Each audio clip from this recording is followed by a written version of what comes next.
My name is Doris. Most of my memories for you are really wartime memories, but there are one or two funny incidents that might amuse. Um, I met my husband, who comes from Liverpool, when I was about 16. And of course, he went through the bombing in Liverpool and did work in making rifles and things like that in an ordnance factory when he was young. But he really wanted an apprenticeship, an engineering apprenticeship, but there was nothing like that going on at the time, not in Liverpool. It was all war work. However, he did have a sister who lived in the same hometown as me, which was Widnes in Lancashire. And she lived there with her husband. And her husband managed to hear about an apprenticeship for my husband, whose name was Ashley, and got this for him. So he came across to live with his sister in Widnes, where I lived, and that's how I first met him, at the same establishment that I worked at. And of course, he was getting to the age where he had to go for a medical examination. But before that could happen, I must tell you that he was an absolute football fanatic. He'd followed his team in Liverpool ever since he was a boy. And his ambition, of course, that might be like every other boy, is to play football professionally. Anyway, he did play every week for a local team. And he was spotted by a football scout. Oh, wow. Who offered to take him for a trial with West Bromwich, who was an important team in those days. I don't know whether they're doing so well now. And off he went for this football trial. And he was paid £0.50 in old money for his fare. And off he went. Of course, he was very enthusiastic about it. But shortly after playing football on a Saturday afternoon, like he always did, he suffered a double fracture in his leg when he was injured with a tackle in football. And of course, that was serious, and he was on crutches and in plaster for, well, about 6 months it took altogether.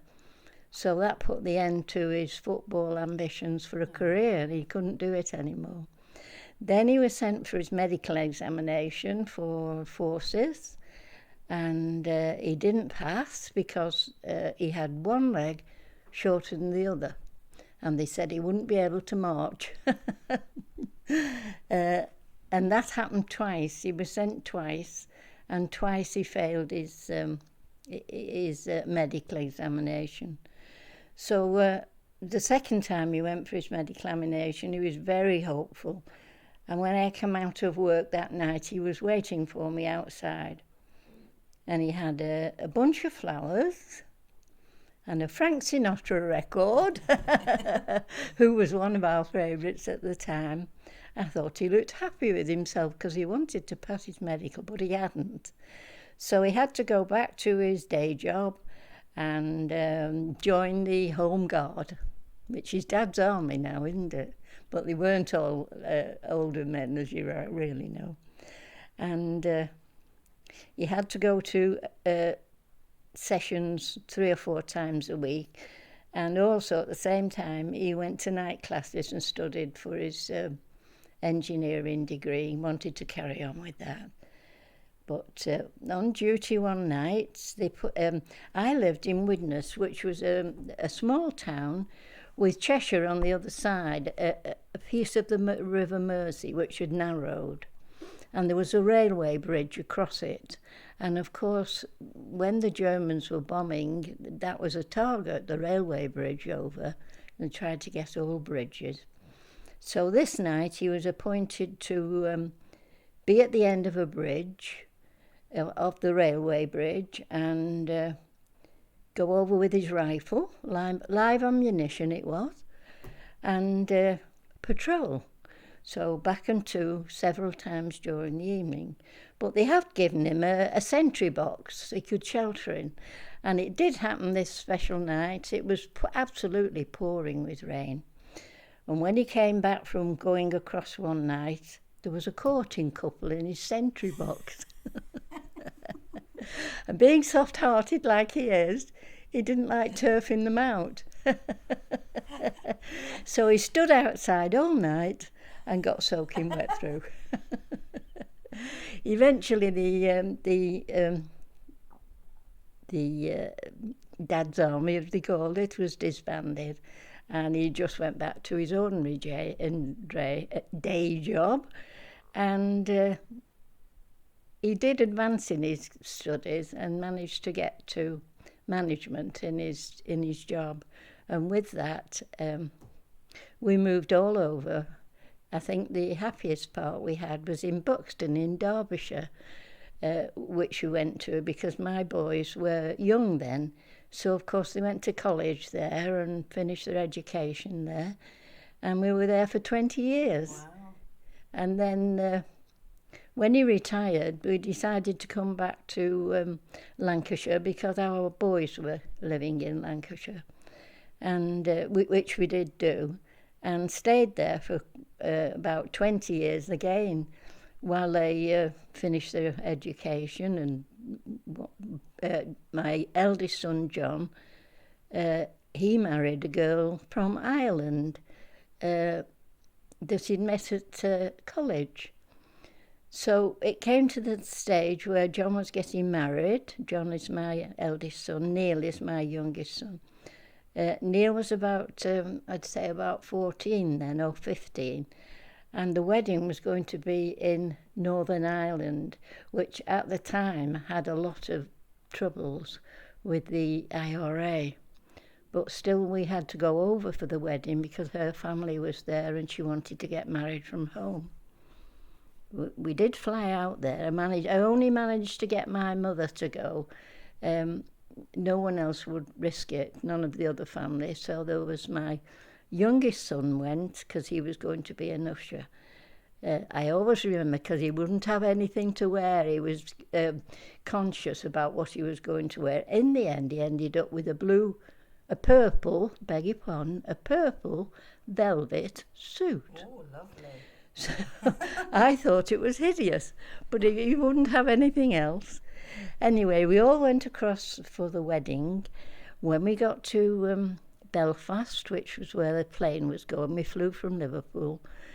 It was full of soldiers with guns, rifles, because they were taking great care, of who was in Ireland at the time.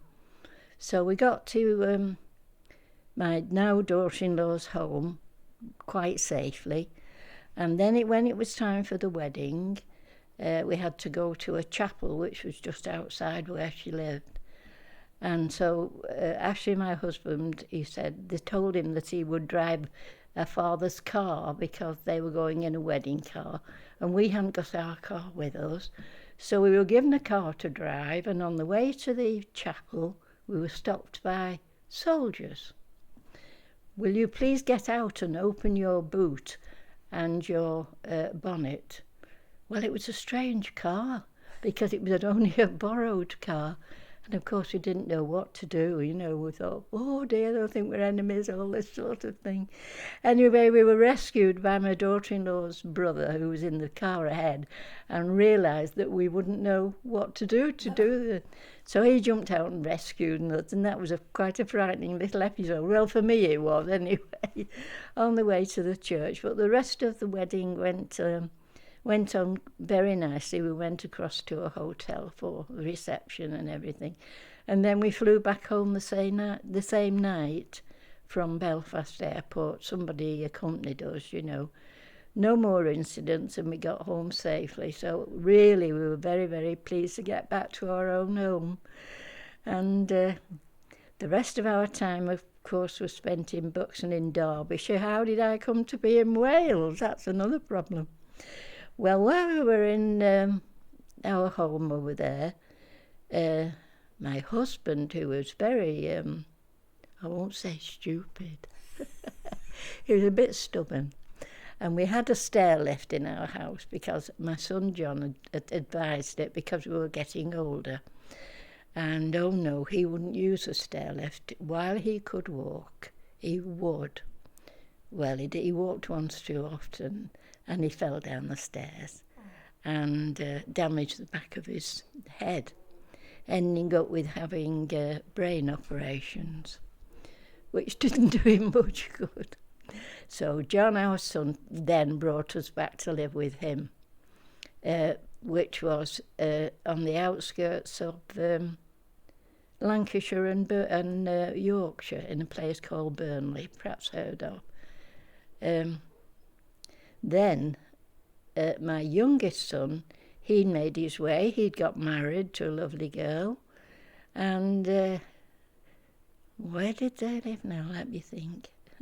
They seemed to follow us wherever we went anyway. They were very, very near to us. Yes, they were in Southport, where we were, near Southport. And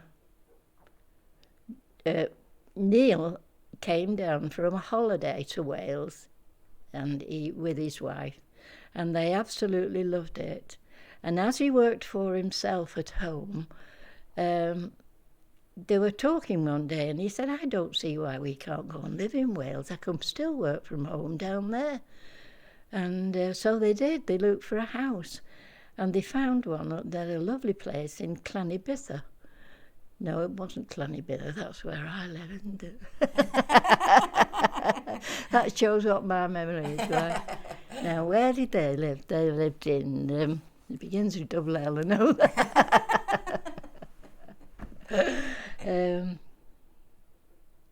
I can't think of it at the moment.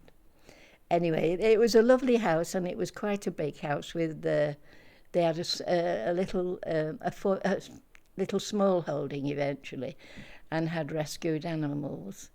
But unfortunately, Pamela, my daughter-in-law, suffered from asthma and was told that she must never have cats, but she had 7. Every time the lady from the RSPA had a fresh lot of animals, she would ring Pam, and Pam couldn't resist them. Anyway, she was out one day with a friend. Neil was at home busy working, and she had a telephone call. She suffered from asthma. Mm-hmm. Yes, because of the cats. He had a telephone call to say that she'd had an attack at the side of the road. So Neil went rushing down there, of course, and when he got there it was too late.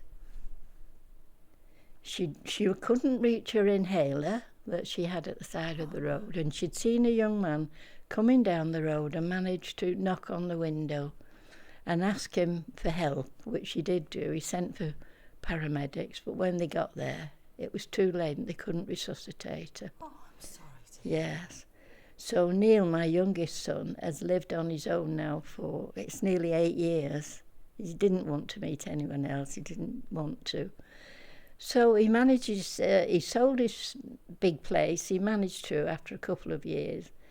And he lives in a nice little cottage that he found now, not far from here. Trying to think of the name of that now. I do know it. No, it's gone, isn't it? As soon as you've gone, I'll know all the names of everything. Anyway, it's my eldest son John lives about 25 minutes away, and Neil lives about 35 minutes away. So, of course, I've got my family with me now, so when I need anything, and my daughter-in-law is marvellous with me. She's like a daughter. She does my shopping and things like that. So I'm very blessed now with them both, you know. I've not been too well lately. I've got hospital appointments, etc. Like all, I'm 90 now, so. Wow. So I'm expected to get things. Yeah. I really haven't got much more to tell you, except that I'm getting on with my life quite happily here. Everybody's lovely. I love the company and the place, and I love my flat. And it's not much of a story. Doris. Pardon? You were saying they call this the penthouse. Well, when she isn't here now, the then manager, her name was Beth Ann, she's left now. But when she was showing me the flats that were vacant, she said she left this one because it's on the top floor, till the last, and she said, no, I'll take you up to the penthouse. Well, once I'd seen the view here, I didn't want to be anywhere else, you know.